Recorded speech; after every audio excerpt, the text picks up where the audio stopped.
Praise the Lord. கர்த்தருடைய பரிசுத்த நாமத்துக்கு மகிமை உண்டாவதாக. இந்த செவ்வாய்க்கிழமை காலையிலே உங்களை சந்திப்பதில் மிகுந்த சந்தோஷம். இந்த நாளுடைய ஆசீர்வாதத்துக்காக வேத பகுதி வாசிப்போம். அது சகரியா 8ஆம் அதிகாரம் 13ஆம் வசனம்.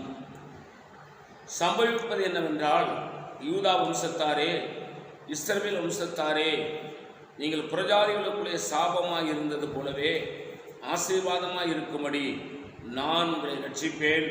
பயப்படாதீங்கள், உங்கள் கைகள் திடப்பட கடவது. அல்லேலூயா. கர்த்தருடைய பரிசுத்த நாமத்திற்கு மகிமையுண்டாவதாக. இஸ்ரவேல் மக்களை பார்த்து சகரியா தீர்க்க தரிசனம் உரைக்கிறான்.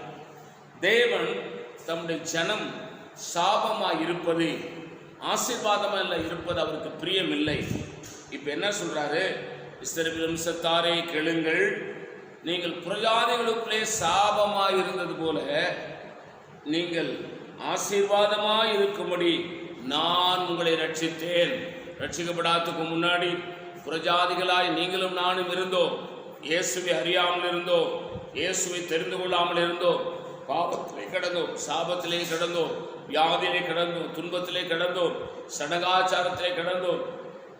ஆகவே முழுக்க நம்முடைய வாழ்க்கை சாபமாகவே இருந்தது. ஆண்டவராக இயேசுநாதரை நீங்களும் நானும் சொந்த ரட்சகராக ஏற்றுக்கொண்ட பிறகு அந்த சாபத்தை தேவனாகிய கர்த்தர் நம்மளை ரட்சித்ததுனால, நம்முடைய பாவங்களை மன்னித்ததுனால அவரை ஆசீர்வாதமாய் மாற்றினார். அல்லேலூயா. பயப்படாதீங்கள், உங்கள் கைகள் திடப்பட கடவது என்று கர்த்தர் சொல்லுகிறார். நான் உங்களுக்காக ஜெபிக்கிறேன். பரிசுத்த பிதாவே, இந்த காலவேளை எங்களோடு பேசின நல்ல வார்த்தைகளுக்காக ஸ்தோத்திரம். இந்த வார்த்தையின் விடைகளை ஆசீர்வதியும் இயேசுவின் நாமத்தில் வேண்டிக் கொள்கிறோம் பிதாவே. ஆமென். God bless you. கர்த்தர் உங்களை ஆசீர்வதிப்பாராக.